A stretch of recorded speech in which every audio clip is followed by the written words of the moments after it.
it'll go to a different line. So you can see that makes it bigger and it makes it easier to see. A big part of digital design is font. So to change your font, you're going to go back to the T, and then you're going to come over and you're going to click on that text. And you can see when that text is highlighted, or it's on the T, then you can change it. So to change your font, you want to highlight all your text, and you can go down, and I have a lot of fonts that I download off the internet, and you can choose any one that you want, and it'll change that. So I'll just keep it at that for now. So I'm learning Photoshop. That's how you change the fonts.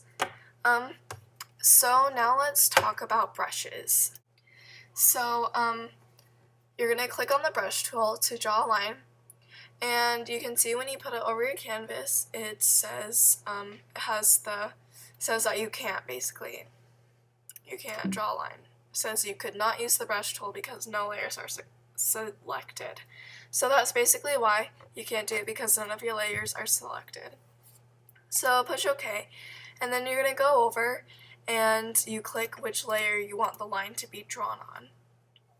I usually like to draw my lines on the background, just so that it's easy, I guess.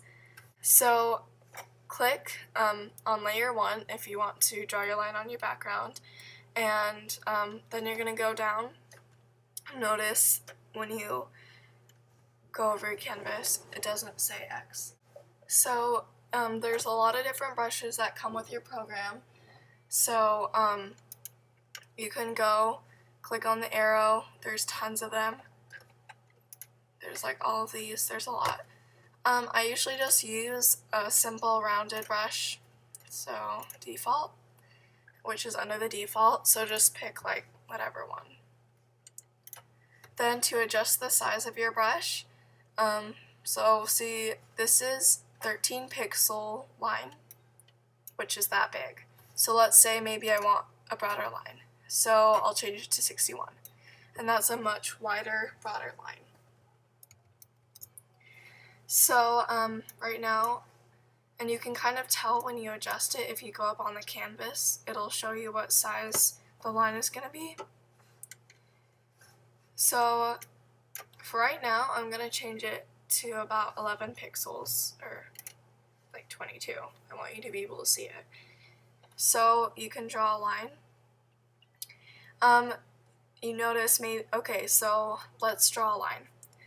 So when I draw a line, notice it's pretty hard to draw a straight line freehand. You can see that's obviously not straight. And there's a trick to drawing a straight line. So put your mouse where you want the line to start, and then push the shift button, and then click and draw your line. And that is how you draw a straight line. So let's say you want like polka dots or a dotted line. So when I first started Photoshop, I thought that you had to go to the shapes, click the circle tool, draw circles, and manually move them so that it was a straight line. Okay, so that was like probably the hardest thing I could have done. There is such a way that is so much easier to do that, to draw a dotted line or make a polka dot background. Let me show it to you. So you use the brush tool, and you're going to click on mode. Just kidding. You're going to click on brush settings, and when you do that, this whole menu of brush settings will pop up. So the one that I really want you can mess around with these. They do some cool effects, but to make a dotted line, you're going to go to spacing, and you can set the brush's spacing. When you adjust the spacing, you can see down here, it shows you how far apart the dots will be. And so I'll just do 160% apart. So I need to click on my background to draw it. And then, since you want it to be straight, push the shift button, and you see you have a lovely dotted line. There's a lot of fun brush settings you can kind of mess around with. I've used the scatter before. It's kind of fun. It's almost like a paint splotch effect, kind of. So hold on a second.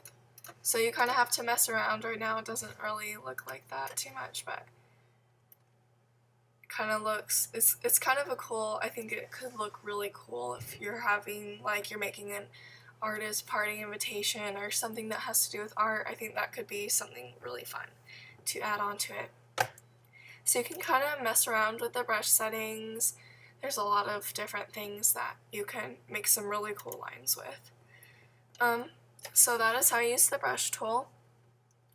You can also change the color of your line with the color picker like before. Just click a different color, make the line. Yep, it's pretty easy. So something really, really, really nice about Photoshop is the zoom tool, and I mean most programs have it, but it really, really comes in handy when you're using Photoshop. So let's say I'm doing some detail work. So maybe let's say that dot right there, I want to erase that dot. So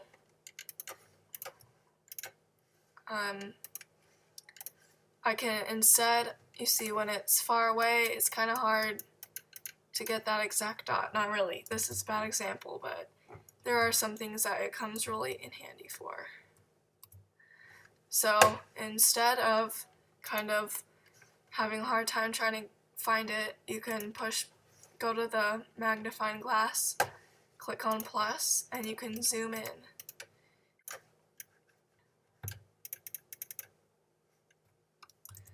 So yeah, that's how you use a zoom. Eraser. So sometimes when I'm working with like really cursive-y fonts, maybe let me do an example. So I'll change this font to a really just cursive-y one.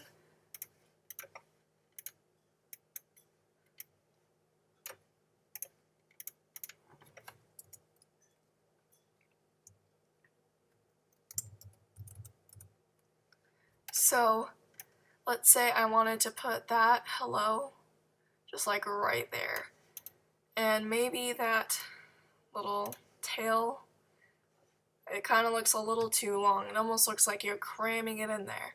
So there's a way to erase this. So you can zoom in like I just taught you. So go in, zoom in, so that you can really see what you're working with. And when you're erasing, you want to make sure you've selected the object that you need to erase. So in this case, I want to erase part of the hello. So I'm going to click on the hello.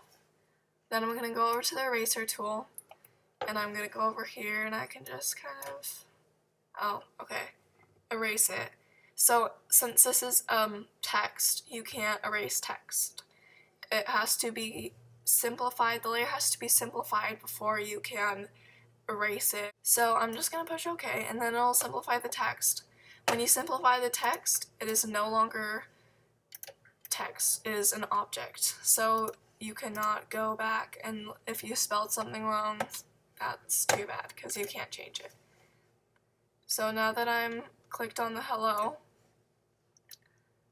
I can go and I can erase it. And since I'm clicked on the hello, it just erases the hello. It doesn't erase the dots because the dots are on the background, and it doesn't erase the background. So that's kind of a cool thing. So I'm not really going to take time to, if you want this to look nice, the hello, you need to take your time, make sure it blends in with the rest of the text and looks like it's the right font. It kind of blends in with the font. So let's say that I decide I want to erase this line. And you notice it erases the background because you drew this line on the background. So what you have to do, you can't do this with everything. With pictures you can't, but with a solid background you can. So you want to make sure the background is your foreground color, then go to the brush and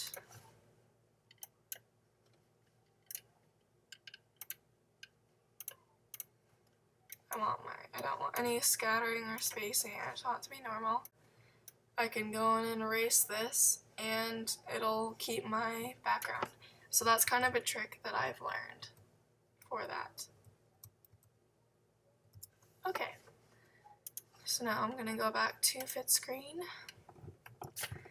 And now I'm going to talk a little bit about more about the shapes. So shapes are really fun if you're doing a handout or whatever. You can add a lot. And so if I want that, you can just click and drag. It's pretty simple. It's basic. It's just sometimes maybe you don't know that and it's hard to do in Photoshop. So maybe I want the hello inside the cloud.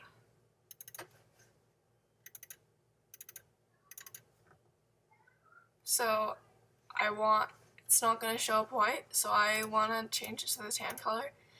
But since it is no longer text, I can't do that easily. But you can do it with a paint bucket. It doesn't work as well, but it's the best you can do, so oops.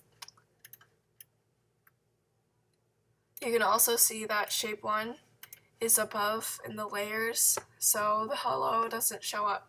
So grab shape 1, drag it below hello, there you go.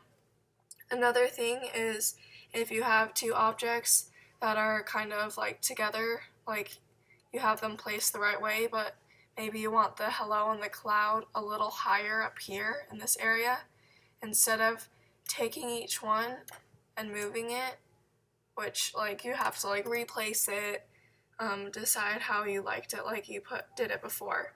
Instead of doing that, you can click the hello, push shift, grab the cloud, and it becomes one shape, so it moves together. And then just click anywhere and it'll become separate shapes again. So yeah, that is basically it. Thank you for joining me. Check back next Thursday for another Photoshop video.